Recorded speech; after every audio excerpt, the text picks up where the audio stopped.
I squinted in the afternoon sun, wound up, and kicked as hard as I could. A single apple fell down the branches and didn't even come close to landing in the basket I'd set out for the purpose. "Crab apples!" I spat. "How does Applejack do this?"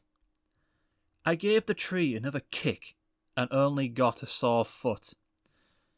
"She's a pony, for one thing," Dash's voice came from above as she picked apples and tucked them into a burlap satchel we had made for the task especially. "She can kick harder than you can.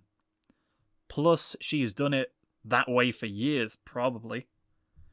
I sighed, taking off my hat and wiping some sweat from my brow before putting the Stetson back.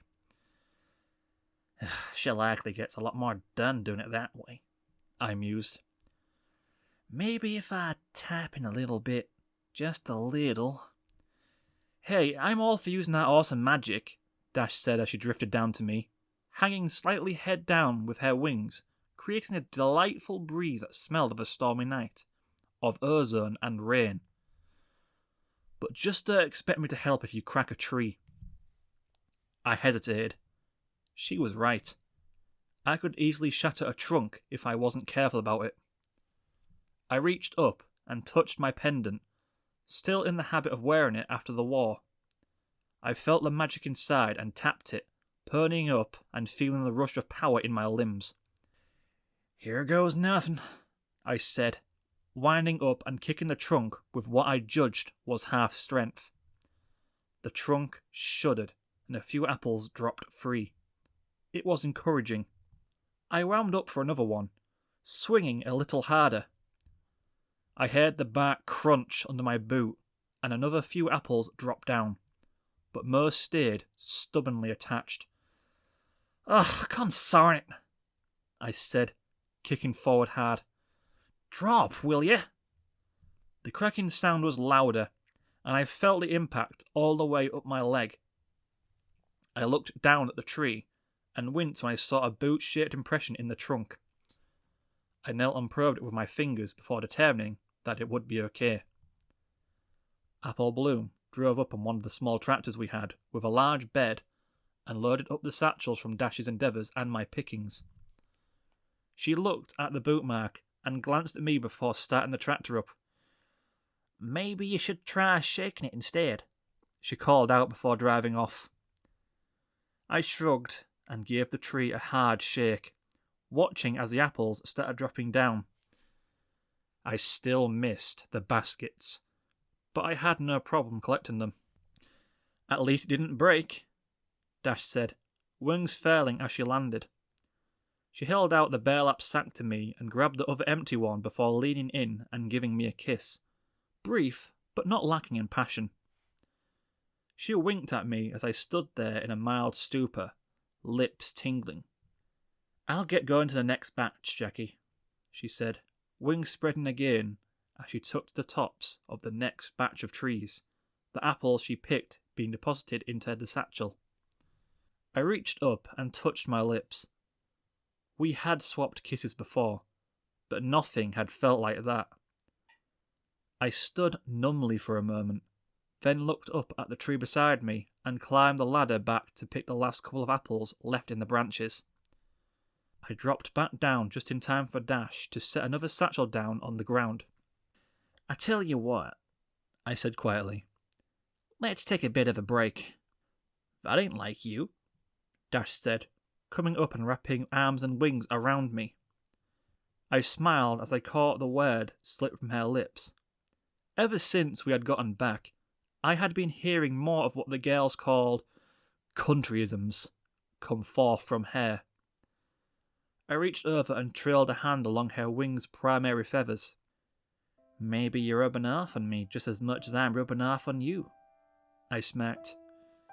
"It's not full harvest time yet, and we're just going to head out to the hill." She smiled as memories flashed up. The hill in question was one that overlooked one of the small ponds on the farm, a small willow capping the mound. It was also where we had shared our first kiss. It had been just a short while before that business with the harpies, and something that both, made me smile and blush. As we walked, I reached out and hooked our pinkies together, a promise for when we wanted to be close but were in public. Dash had been initially nervous about public displays, and not wanting to push her, I had suggested this. She twisted her hand, clearing my fingers with hers as we reached the hill, both of us settling back against the willow's trunk. The afternoon sun glistened on the pond's surface and a fresh breeze began to blow, rustling the willow's limbs. "I've gotta know," she began. "What's with the sudden desire for a break? That's usually my line. We could go back to work if you want." I countered as I leaned my back against her shoulder. She released her pony form, allowing for a more comfortable arrangement. "That's fine," she said with a laugh. "I'm just wondering what's up." "I don't know," I said. "Sometimes I get to thinking about things when I work. Picking apples is pretty repetitive, so you have plenty of time for your mind to work." I stared at the pond, feeling a sudden peace come over me. "You're brash, headstrong, stubborn as a mule, and you don't think before you act," I said slowly. "I love you too," she responded sourly. "Let me finish," I smirked. "Impatient too. I forgot that one." I kissed her on the cheek.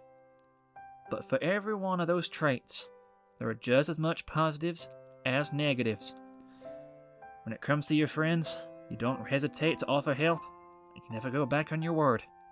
You may not always tell it straight, but you don't fail if one of us need you. I saw her embarrassed blush from the corner of my eye, as I sighed contentedly before continuing. "Me," I said softly, "I'm just as bad. I'm overly self-reliant, got trouble asking for help when I'm in a jam, and I can just be as headstrong as a certain athlete I know." "Okay. Thanks." "What I'm trying to get at is that we've got a lot in common," I said, "but we've got things that we can also come together on. You've been getting a bit more dependable when it comes to hard work lately.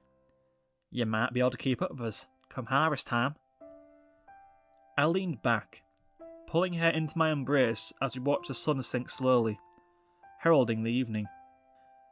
"But you're showing me that maybe, sometimes," I whispered into her ear as I brushed a bit of rainbow-hued hair back into place, "we need to just lay back and enjoy the time we have too. You're learning to buckle down and throw it in, and it's high time that I learn to be still." We sat there for a short time before she sat up and looked back at me with a look that can only be described as wicked. "Wanna go for a swim?" she asked. "Rainbow, I ain't got a suit on," I said. "Neither do I," she smirked, crawling up to me to plant another kiss that set me tingling. I felt a moan slip free, but I wasn't sure if it was from me or her.